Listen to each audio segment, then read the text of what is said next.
Okay dear friends, हमने अभी तक इसके पहले वाले वीडियोस में हमने देखा कि विश्व में कौन कौन से मुख्यतः धर्म हैं। इसमें हम जैन, पारसी, बौद्ध और ये सारे धर्म देखे। आज का अपना टॉपिक है मगध राज्य का उत्कर्ष। तो मगध जो है, जो कि शक्ति का केंद्र रहा, लंबे समय तक शक्ति का केंद्र रहा, तो वो उसका उत्कर्ष कैसे हुआ। तो मगध राज के सबसे प्राचीन वंश के संस्थापक बृहद्रथ के रूप में जाने जाते हैं, मतलब कि बृहद्रथ इसका संस्थापक था और इसकी राजधानी जो है वो थी गिरिव्रज या राजगृह। जरासंध बृहद्रथ का ही पुत्र था। ये वाली जो कहानी है ये हमें बहुत ही प्राचीन समय में मिलती है कि जब जरासंध और कृष्ण का युद्ध हुआ था, उस समय से ये मगध जो है शक्ति का केंद्र रहा है। हर्यक वंश के संस्थापक बिंबिसार मगध की गद्दी पर 544 ईसा पूर्व में बैठे थे। अब देखिए, इसके पहले ये जो बृहद्रथ और ये जरासंध वाला जो प्रकरण है, इसको हम मान सकते हैं कि ये हमारे कैलकुलेशन में उस तरह से नहीं था, ये किंवदंतियों में था, मतलब कि कहावतों में था। तो ये इसका ऐसा हम स्वरूप मानते हैं। लेकिन जो हमारे पास जो ऐतिहासिक जो साक्ष्य है वो है कब से, वो है हमारे जब ये बिंबिसार जो है ये मगध पे बैठा, तब से हमारे पास इसके ऐतिहासिक साक्ष्य मिलते हैं। और ये 544 ईसा में पूर्व में बैठा था। बौद्ध ग्रंथों के अनुसार ये ऐसा माना गया है। वह बौद्ध धर्म का अनुयायी था। बिंबिसार जो है वो बौद्ध धर्म का अनुयायी था। यह प्रथम भारतीय राजा था जिसने प्रशासनिक व्यवस्था पर बल दिया था। बिंबिसार ने बृहद्रथ को हराकर अंग राज्य को मगध में मिला लिया। बिंबिसार ने राजगृह का निर्माण कर उसे अपनी राजधानी बनाया। बिंबिसार ने मगध पर करीब 52 वर्षों तक 52 वर्षों तक इसने शासन किया। महात्मा बुद्ध की सेवा में बिंबिसार ने राजवैद्य जीवक को भेजा था। अवंती के राजा प्रद्योत जब पांडु रोग से ग्रसित थे, उस समय भी बिंबिसार ने जीवक को उसकी सेवा के लिए मतलब क्या किया था कि भेजा था। तो ये बिंबिसार का वो उस समय का प्रकरण था। बिंबिसार ने वैवाहिक संबंध स्थापित कर अपने साम्राज्य का विस्तार किया। इसने कौशल नरेश प्रसेनजित की बहन महाकोसला से, वैशाली के चेटक की पुत्री चेलना से तथा मध्य देश यानी कि आधुनिक पंजाब की राजकुमारी क्षेमा से शादी की थी। तो शादी करके इसने अपने क्षेत्र का विस्तार किया। बिंबिसार की हत्या उसके पुत्र अजातशत्रु ने कर दी और वह 593 ईसा पूर्व में मगध की गद्दी पर बैठ गया। तो अजातशत्रु ने हत्या कर दी अपने पिता बिंबिसार की और वो राजगद्दी पर बैठ गया।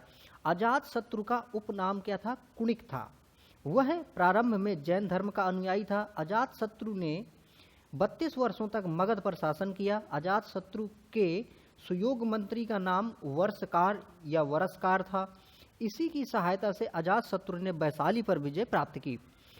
461 ईसा पूर्व में अपने पिता की हत्या कर उदायन, तो उदायन ने अपने पिता अजातशत्रु की हत्या कर दी और मगध पर वो शासन करने लगा। उदायन ने पाटलिपुत्र ग्राम की स्थापना की। वह जैन धर्म का अनुयायी था। हर्यक वंश का अंतिम शासक राजा उदयन का पुत्र नागदशक था। तो हर्यक वंश जो चला, इसका अंतिम राजा जो हुआ वो नागदशक हुआ। नागदशक को उसके अमात्य शिशुनाग ने 412 ईसा पूर्व में अपदस्थ करके मगध पर शिशुनाग वंश की स्थापना की। शिशुनाग ने अपनी राजधानी पाटलिपुत्र से हटाकर वैशाली में स्थापित की। शिशुनाग का उत्तराधिकारी कालाशोक पुनः राजधानी को पाटलिपुत्र ले गया था। शिशुनाग वंश का अंतिम राजा नंदीवर्धन था और नंद वंश का संस्थापक महापद्मनंद था। नंद वंश का अंतिम शासक घनानंद था। यह सिकंदर का समकालीन था।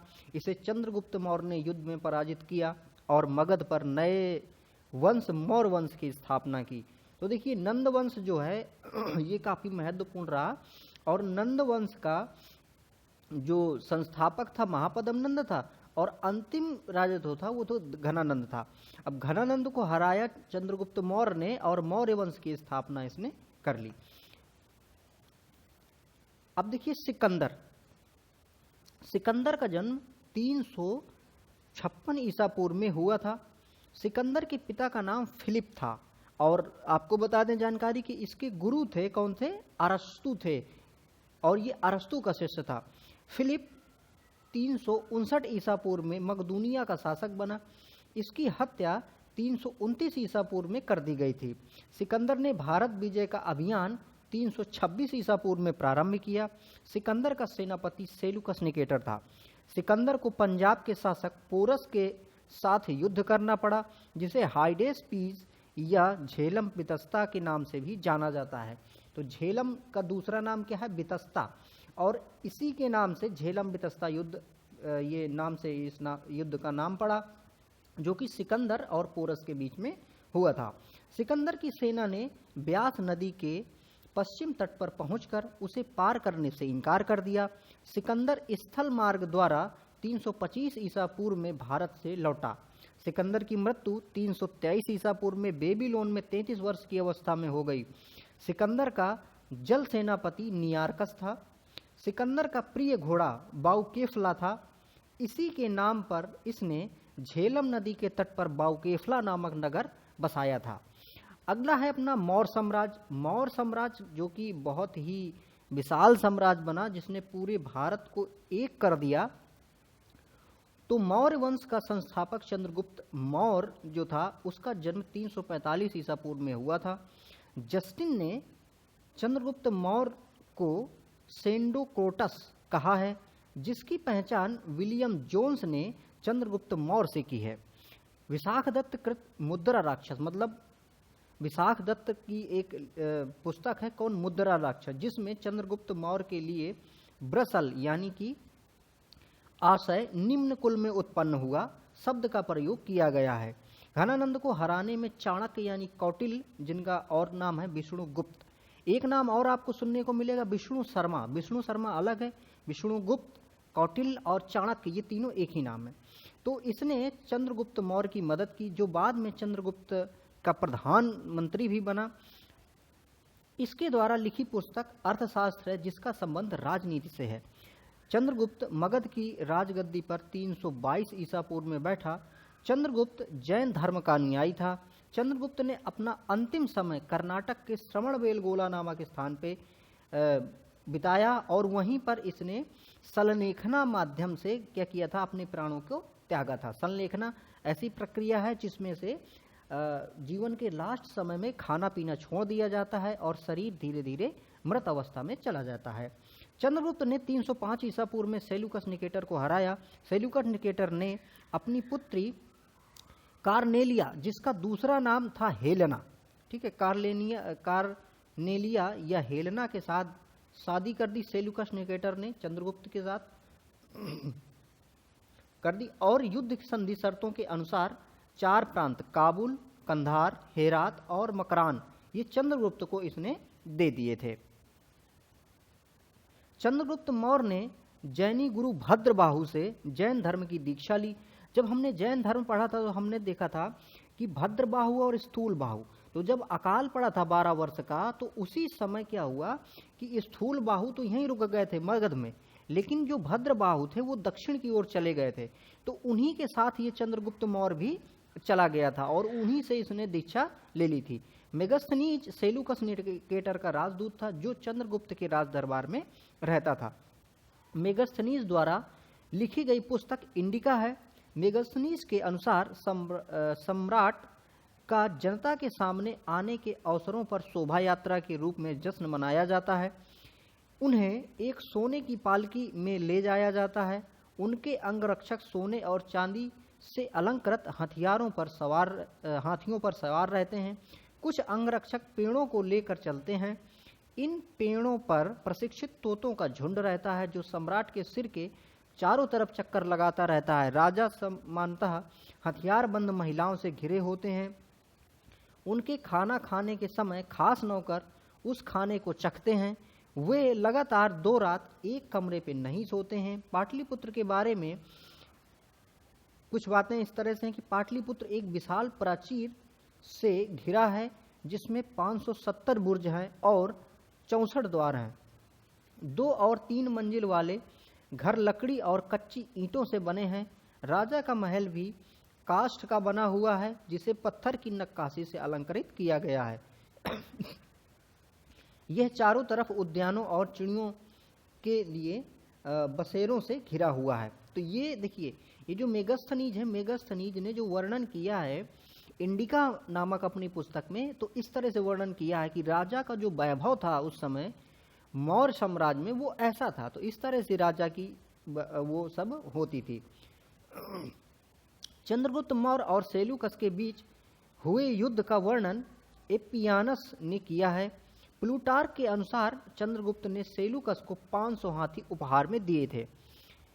चंद्रगुप्त मौर्य की मृत्यु 298 ईसा पूर्व में श्रवणबेल गोला में उपवास से हुई थी। देखिए, ये जो उपवास है ना, ये वही संलेखना मेथड है जो कि जैन धर्म में लोग अपनाते हैं। जैसा कि मैंने अभी चर्चा किया कि लास्ट में उपवास या फिर वो खाना पानी छोड़ देते हैं और शरीर का त्याग करते हैं। ये उनकी एक अपनी एक मेथड है, विधि है।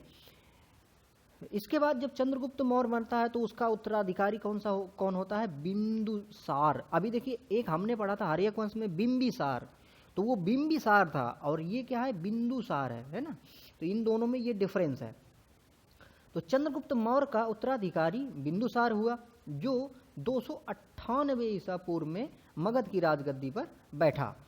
अमित्र घात के नाम से बिंदुसार जाना जाता है। अमित्र घात का अर्थ होता है शत्रु विनाशक। बिंदुसार आजीवक संप्रदाय का अनुयायी था। आजीवक संप्रदाय जो था उसका अनुयायी था बिंबिसार। आजीवक संप्रदाय भी जैन धर्म के टाइम पे ही ये संप्रदाय निकला था। अशोक पहले ब्राह्मण धर्म का अनुयायी था। कल्हण की राजतरंगिणी से पता चलता है कि वह शैव धर्म का उपासक था। निग्रोध के वचन सुनकर उसने बौद्ध धर्म अपना लिया था। तो राजतरंगिणी, देखिए, कल्हण के द्वारा लिखी गई राजतरंगिणी जो पुस्तक है, जिसमें से कश्मीर का इतिहास बताया गया है मुख्यतः, तो ये बताया गया है कि अशोक पहले ब्राह्मण धर्म का अनुयायी था और ये भी मतलब बताया जाता है कि इसने एक शैव मंदिर की स्थापना भी कश्मीर में की थी। वायु पुराण में बिंदुसार को भद्रसार या वारिसार कहा गया है। स्ट्रैबो के अनुसार सीरियन नरेश एंटियोकस ने बिंदुसार के दरबार में डाईमेकस नामक राजदूत भेजा। इसे ही मेगस्थनीज का उत्तराधिकारी माना जाता है। जैन ग्रंथों में बिंदुसार को सिंहसेन कहा गया है। बिंदुसार के शासनकाल में तक्षशिला, सिंधु एवं झेलम नदी के बीच में जो तक्षशिला स्थापित था, में हुए 2 विद्रोहों का वर्णन मिलता है। इस विद्रोह को दबाने के लिए बिंदुसार ने पहले सुसीम और बाद में अशोक को भेजता है। एथीनियस के अनुसार बिंदुसार ने सीरिया के शासक एंटियोकस प्रथम से मदिरा, सूखे अंजीर एवं एक दार्शनिक भेजने की प्रार्थना की थी। बौद्ध विद्वान तारानाथ ने बिंदुसार को 16 राज्यों का विजेता बताया है। तो इस प्रकार से हमने देखा मगध में हमने हर्यक वंश देखा, शिशुनाग वंश देखा, नंद वंश देखा, और नंद वंश के बाद में जो घनानंद को मारकर मौर्य साम्राज्य की स्थापना होती है, उस मौर्य साम्राज्य में हमने देखा कि सबसे पहले जो चंद्रगुप्त मौर्य आता है वो शासन करता है, फिर इसके बाद में उसका उत्तराधिकारी बिंदुसार होता है और बिंदुसार अपना शासक करता है। अगला शासक हम पढ़ेंगे अशोक, जो कि बहुत ही महान शासक रहा है और ये अशोक बौद्ध धर्म को प्रचारित करने के लिए भी इसने बहुत ज़्यादा काम किया है। तो फ्रेंड्स, इस वीडियो में इतना ही। देखते रहिए इस चैनल को और बाकी की चीज़ें भी देखते रहिए, जियोग्राफी है, सारी चीज़ें। देखिए, ये लुसेंट ऐसी है, आप इसको बार बार सुनिए, इसका कंटेंट याद कर लीजिए, ये बहुत ही ज़्यादा महत्वपूर्ण है। तो फ्रेंड्स, इस वीडियो को लास्ट तक देखने के लिए आपका बहुत बहुत धन्यवाद। Thank you for